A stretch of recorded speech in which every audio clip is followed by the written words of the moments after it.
안녕하세요. 저는 하나님의 신비의 말씀을 전하는 영마루입니다. 오늘은 예수님께서 이 땅에 오셔가지고 우리들에게 네 이웃을 네 자신과 같이 사랑하라고도 말씀하셨고 네 이웃을 네 몸과 같이 사랑하라고 하신 말씀을 영적으로 깨닫고자 합니다. 이 말씀은 신약 성경 사복음서에도 많이 기록이 되어 있습니다. 마태복음 19장 19절에는 보면은 네 부모를 공경하라, 네 이웃을 네 몸과 같이 사랑하라 하셨습니다. 부모를 공경하고 이웃을 네 몸과 같이 사랑하라고 하셨습니다. 그리고 마태복음 22장 39절에도 부자 청년에게 네 이웃을 네 몸과 같이 사랑하라고 하셨습니다. 계속해서 예수님께서 부모도 공경하라고 하셨고 이웃을 사랑하라는 말씀을 여러 번 성경에 강조를 해 주셨습니다. 자, 그러면은 오늘날 이 내용의 말씀들을 이 땅에 있는 신앙인들이 어떤 방향으로 깨닫고 있느냐 하면은 네 부모를 공경하라 하는 것은 나를 낳아주신 부모님을 공경하는 것이고 네 이웃을 네 몸과 같이 사랑하라는 것은 내 주위에 가난하게 사는 이웃을 내 몸처럼 사랑하게 하라, 이런 방향으로 말씀들을 다 깨닫고 있습니다. 예수님께서 이 땅에 오셔가지고 모든 신구약 성경 전체의 내용은, 성경 말씀은 예수님 자신에 관하여 기록이 되어 있다고 여러 번 말씀하셨습니다. 그러면은 네 부모를 공경하라, 네 이웃을 네 몸과 같이 사랑하라, 이것이 우리들이 알고 있는 환경적인 것을 말씀하신 것이 아니고 바로 하나님이신 예수님과 우리와의 관계를 예수님이 말씀해 주신 것입니다.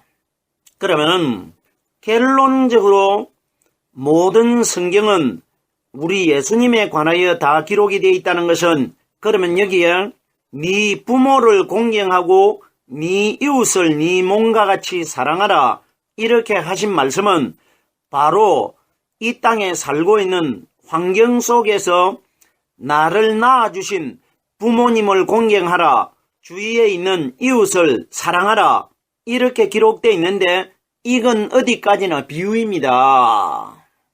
여기에 네 부모를 공경하라, 사람의 부모는 하나님의 그림자 역할을 하고 있는 겁니다. 상징입니다. 그러면 이 땅에서 너를 낳아준 부모를 공경하는 것이 바로 나를 지으신 하나님 아버지를 공경하는 겁니다. 이걸 보여주고 있는 겁니다. 그러면 결론적으로 예수님이 말씀하신 네 부모를 공경하라는 것은 하나님이신 예수님 자신을 공경해라, 이 원리입니다. 성경에는 사람이 기준돼 가지고 기록되어 있는 내용은 없습니다. 사람이 기준돼 가지고 기록되어 있는 것 같지만 결론적으로는, 영적으로는 우리 하나님 자신을 가리킨 것입니다. 여기에 네 부모를 공경하라, 실제적인 부모는 이 땅에 나를 낳아주신 육신의 부모님이 맞지만 결론적으로 우리의 영적인 부모님이 누구냐? 하나님이십니다. 생각을 해보세요. 이 땅에서 나를 낳아주신 육신의 부모님은 우리가 공경의 대상은 되지만은 부모를 공경해가지고는 천국 못 들어갑니다. 결론은 뭐냐? 육신의 부모를 공경하듯이 나를 창조하신 하나님 아버지를 공경하라, 이 원리입니다. 그럼 우리들이 이 땅에서 보이지 않는 하나님을 공경하는 것은 보이는 나를 낳아주신 육신의 부모를 공경하는 것처럼 보이지 않는 하나님, 나를 창조해 주신 하나님을 공경하라, 이 원리라 말입니다. 그러면은 부모를 공경하는 것이 하나님을 공경하는 것인데, 그럼 우리들이 이 땅에서 육신의 부모님은 눈에 보이기 때문에 공경할 수가 있지만은 하나님은 눈에 보이지 않기 때문에 우리들이 공경하려고 해도 대상이 없기 때문에 공경할 수가 없습니다. 그럼 보세요. 영적으로 이것이 무슨 뜻이냐?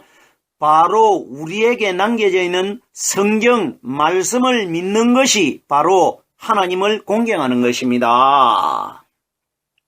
그럼 결론적으로 성경에 기록되어 있는 이 말씀을 내가 믿고 따라가는 것이 부모를 공경하는 것입니다.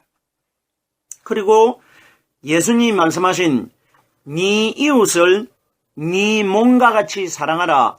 여기에 이웃은 우리 주위에 있는 어떤 이웃을 가리킨 것이 아니고 우리 예수님을 가리킨 것입니다. 우리의 영적인 이웃이 누구냐? 성령님은 2019년 전에 이 땅에 오셔가지고 2019년이 지금 지나가고 있는데도 이 땅에서 우리의 이웃으로 보이지 않게 역사하고 있습니다. 그러면 결론적으로 보이지 않는 성령의 실체가 뭡니까? 성경에 기록되어 있는 이 하나님 말씀입니다. 그럼 결론적으로 네 이웃을 네 몸과 같이 사랑하라는 것은 성경에 기록되어 있는 말씀을 믿는 것이 내가 내 이웃을 내 몸과 같이 사랑하는 것이 되는 것입니다. 자, 그러면은 이 정도만 서론이 설명이 되어도 대략적으로 예수님이 이 땅에 오셔가지고 네 부모를 공경하라, 네 이웃을 네 몸과 같이 사랑하라, 이 말씀이 우리들이 환경 속에서 경험할 수 있는 내용을 말씀하신 것이 아니고 바로 하나님과 우리와의 관계를 말씀하신 것인데, 이 결론이 뭐냐? 우리들이 가지고 있는 성경 속에 기록되어 있는 이 말씀을 믿는 것이 하나님 아버지를 공경하는 것이고 내 이웃을 내 몸과 같이 사랑하는 것입니다. 말씀을 믿고 사모하고 깨달아지는 것이 네 이웃을 네 몸과 같이 사랑하는 겁니다. 자, 그러면은 오늘 깨달을 말씀은 로마서 13장 8절 말씀을 시작하여 로마서 13장 10절 말씀까지를 깨달을 것인데, 이 내용의 말씀을 시간이 되는 데까지 말씀을 해석을 하고 남는 구절의 말씀은 다음 시간에 이어서 말씀을 깨닫도록 하겠습니다. 만약에 세 구절의 말씀이 오늘 이 시간에 다 깨달아지면은 오늘 이 시간에 다 전하는 것이고, 정해진 시간이 다 되어버리면은 말씀을 끊어 놓았다가 다음 시간에 이어서 말씀을 다시 해석하도록 하겠습니다. 자, 그러면은 로마서 13장 8절 말씀을 열도록 하겠습니다. 피차 사랑의 빛 외에는 아무에게든지 아무 빛도 지지 말라. 남을 사랑하는 자는 율법을 다 이루었느니라. 자, 보세요. 이 내용이 오늘날 현재 이 땅에 살고 있는 우리 사람의 방법으로 깨달은 것과는 완전히 다른 내용입니다. 자, 보십시오. 남을 사랑하는 자는 율법을 다 이루었느니라. 그럼 우리가 냉정하게 이 말씀을 판단해 봅시다. 그럼 이 땅에서 성경에 기록된 대로 우리 주위에 어렵게 사는 사람들이 있는데, 그 가정에다가 내가 생활 필수품을 사가지고 제공을 해주고 도와준다고 해서 율법이 다 이루어진 것입니까? 생각을 해보세요. 내 주위에 어려운 사람을 도와주는 것이 율법이 다 이루어지는 것입니까? 생각을 해보세요. 보세요. 율법은 사람이 결단코 지킬 수 없는 것이 율법입니다. 여러 수백 가지가 되기 때문에 사람이 율법을 지킬 수가 없습니다. 이 세상에서 율법을 완벽하게 지킨 분은 죽었다가 무덤 속에서 부활하신 그리스도 한 분밖에 없습니다. 그럼 보세요. 남을 사랑하는 자는 율법을 다 이루었느니라. 그럼 여기에 정확하게 내 주위에 있는 이웃을 사랑하는 것이 율법을 다 이루는 것은 결단코 아니라는 것입니다. 이것이 다 우리 하나님 예수 그리스도와 직접적인 연관적인 관계를 가지고 있습니다. 성경은 다 우리 예수님에 관하여 기록되어 있기 때문에 결단코 이웃 이야기 아닙니다. 그럼 제가 말씀드리는 것, 그러면은 불쌍한 이웃을 사랑하지 않아도 된다. 이런 논리는 결단코 아닙니다. 이건 상징입니다. 결론이 어떻게 되느냐? 주위에 어려운 이웃을 사랑하듯이 네 주위에 맴돌고 있는 성령의 말씀을 사랑하라. 이 원리입니다. 이걸 그림자로 보여주신 사건입니다. 자, 그러면은 이 로마서 13장 8절에서 13장 10절에 엄청나게 하나님의 신비한 비밀이 숨겨져 있습니다. 지금까지 우리들이 알고 있는 그런 방향의 해석이 아니라는 것입니다. 사람의 원리나 사람의 논리로 깨달은 환경적인 내용이 아니라는 것입니다. 자, 보세요. 피차, 사랑의 빛 외에는 아무에게든지 아무 빛도 지지 말라. 자, 보세요. 피차라는 것은 너나 나나 이 땅에서 하나님을 믿는 신앙인들 전체를 피차라고 합니다. 피차, 사랑의 빛 외에는 아무에게도 아무 빛도 지지 말라고 합니다. 그럼 보세요. 로마서 8장 12절 말씀해 보면은 형제들아 우리가 빚진 자로 돼 이렇게 기록이 되어 있습니다. 그럼 우리가 왜 빚이 져가 있느냐 하면은 원래는 아담을 처음 창조하셨을 때는 아담에게는 빛이 없었습니다. 하나님께. 빛이 없었는데 아담이 조금 후에 뱀에게 꾀임을 받아가지고 뱀의 거짓말을 자기 마음속에 받아들였기 때문에 하나님께 빛이 지게 된 겁니다. 원래는 빛이 없었는데 생기만 들어있었는데 하나님이 만들어주신 사람의 마음속에 사단의 거짓말이 들어왔기 때문에 사람의 마음속에 하나님에게 빛이 진 겁니다. 그러면 이 빛을 해결하기 위하여 하나님이 이 땅에 성령으로 오셨습니다. 그럼 하나님께 지어있는 이 빛을 갖기 위해서는 반드시 성령을 받아야 마지막 날 내가 하나님 앞에 빛을 갖게 됩니다. 왜? 성령을 받아야 하나님이 원래 만들어준 사람으로 회복이 됩니다. 이것이 빛을 갚는 겁니다. 그러면 우리가 오늘날 이 땅에서 오순절날 임하신 성령님을 통해 가지고 말씀이 깨달아지지 아니하면은 하나님께 빚이 져 있습니다. 그럼 보세요. 피차, 사랑의 빛 외에는 아무에게든지 아무 빛도 지지 말라고 합니다. 그럼 보세요. 성령을 받으면은 빛을 언제 갚느냐? 마지막 심판날 빛을 갖게 됩니다. 심판날. 내가 내 입으로 이 땅에서 아무리 나는 내 속에 성령이 들어있기 때문에 하나님의 죄의 빛을 갖다가 그 빛을 갚았다 이렇게 말해도 소용이 없습니다. 왜? 심판주께서 오셔가지고 너는 아니라고 하면 끝나는 겁니다. 심판주가 선택을 해 주실 때 내 몸이 선택을 받아가지고 해같이 빛나는 영적인 몸으로 거듭 태어났을 때에 내가 빛을 갖게 되는 겁니다. 왜? 빛이 없던 아담이 최초로 만들어졌던 영광의 몸으로 거듭났기 때문에 그때 빚이 갚아집니다. 그럼 보세요. 사랑의 빚 외에는 하는데 사랑이 뭐냐? 하나님이십니다. 자, 보세요. 우리가 이 사랑이라는 단어를 먼저 깨달아야 됩니다. 요한 1서 4장 8절에 보면은 하나님은 사랑이시라 이렇게 기록이 되어 있습니다. 자, 그러면은 하나님이 사랑인데 요한복음 1장 1절에는 이 말씀이 곧 하나님이라고 기록되어 있습니다. 그럼 보세요.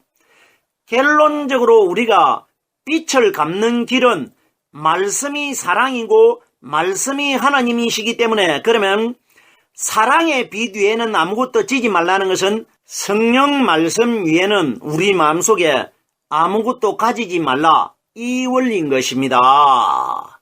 이것이 사랑의 빛 위에는 아무에게든지 아무 빛도 지지 말라. 네 마음속에 오직 사랑이신 하나님의 성령의 말씀 한 가지만 가지고 있어야 되지 다른 것은 결단코 네 마음속에 받아들이지 말라 이 원리입니다. 이 원리가 갖추어져 있으면 마지막 심판주께서 오셔가지고 내 마음속에 들어있는 말씀이 진리가 들어있으면 내가 선택이 됩니다. 그러면 하나님께 내가 빛을 갖게 되는 겁니다. 그러면 너희는 사랑의 빛 외에는 아무에게든지 아무 빛도 지지 말라. 아무에게든지가 뭐냐? 이 땅에 어떤 사람이 하나님의 말씀을 전해도 그 말씀이 성령의 말씀 아닌 것은 받아들이지 말라 이겁니다. 하나님의 성령의 말씀으로 빚진 자라 나야 마지막 날 구원을 받습니다. 내 속에 성령이 들어 있어야 마지막 날 심판주께서 나를 선택을 해주시기 때문에 그날 빛을 갖게 되는 겁니다. 그럼 보세요. 내 마음속에 비진리 사탄의 거짓말이 들어있으면 다른 사람에게 내가 빚이 졌기 때문에 마지막 날 구원을 받지 못합니다. 왜? 빚을 갚지를 못하기 때문에. 성령의 말씀이 아닌 것으로는 결단코 마지막 날 하나님 앞에 빛을 갚지 못합니다. 자, 보세요. 빛에 관하여 예수님께서 신약 시대에 오셔가지고 여러 번 말씀을 하셨는데 누가복음 7장에 보면은 37절 이후의 말씀에 보면은 시몬이라는 집에서 예수님께서 식사 초대를 받았을 때에 그 마을에 있는 죄인인 한 여자가 향유를 가지고 찾아와가지고 예수님 발에다가 향유를 붓고 눈물로 그 발을 머리털을 가지고 씻어주는 사건이 있습니다.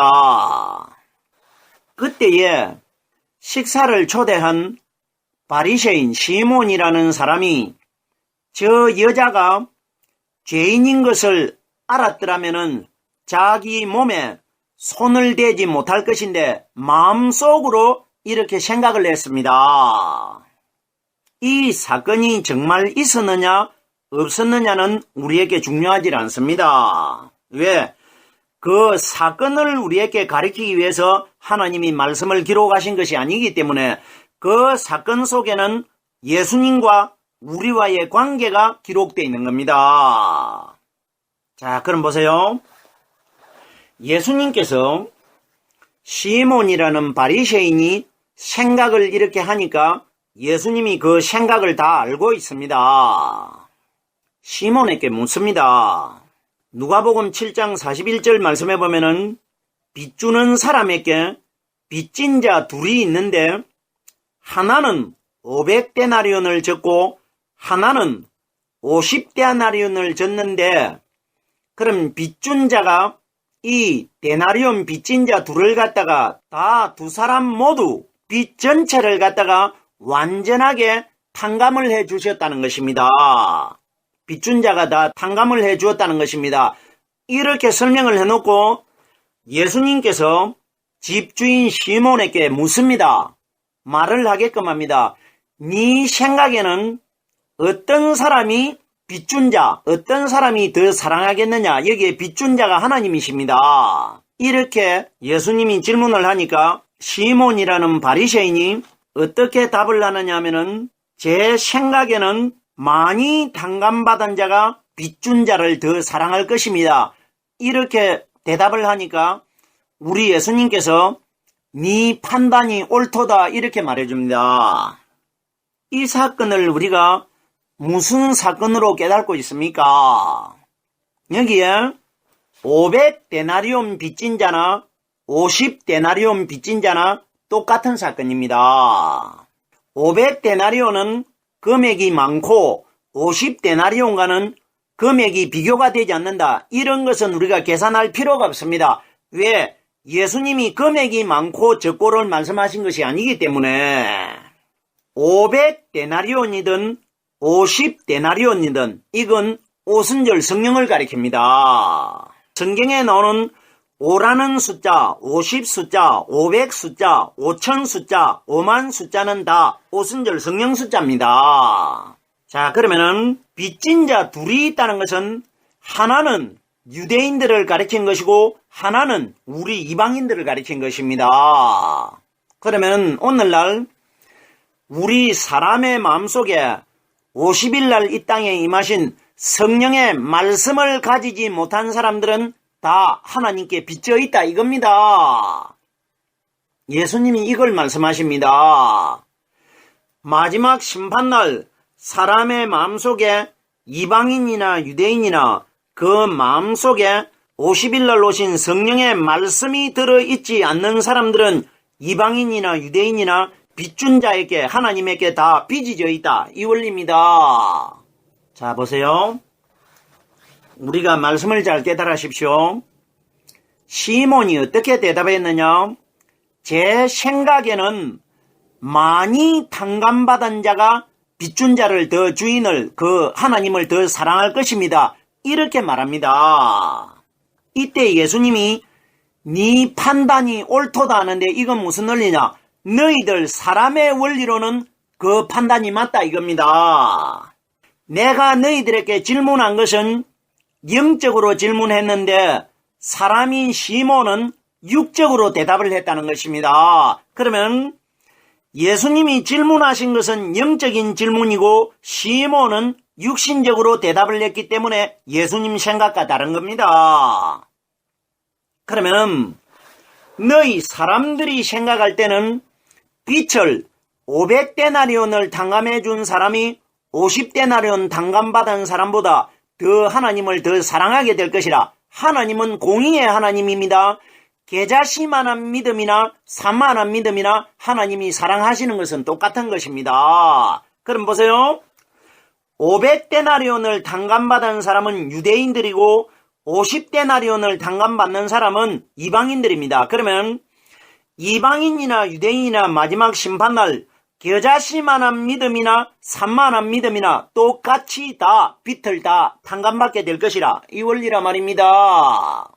너희 사람의 생각으로는 많이 탕감받은 사람이 하나님을 더 사랑하게 될 것이라 빚준 자를 더 사랑하게 될 것이라 이걸 예수님이 말씀해 주셨는데 너희가 성령을 받지 못하기 때문에 빚을 많이 탕감받은 사람이 하나님을 더 사랑하게 될 것이라 이렇게 지금 깨닫고 있지만 오순절날 내가 성령으로 다시 오면은 너희 마음속에 성령이 들어가면은 500데나리온 빚진 자나 50데나리온 빚진 자나 똑같다는 걸 깨달을 수 있을 것이라 이것이 내 판단이라 이겁니다. 네 판단과 네가 성령을 받기 전보다 성령을 받고 나면은 판단이 달라질 것이라 이 원리입니다. 결론이 뭡니까? 영적으로 깨달은 말씀이 육적으로 깨달은 말과는 완전히 다르게 깨달아질 것이라 이걸 가리키고 있는 겁니다. 오늘 로마서 13장 8절 말씀 한 구절을 깨달는데 중간 소절의 말씀까지를 깨달는데 정해진 시간이 다 됐습니다. 남아있는 소절의 말씀은 다음 시간에 이어서 말씀을 전하도록 하겠습니다. 오늘은 여기까지만 하겠습니다.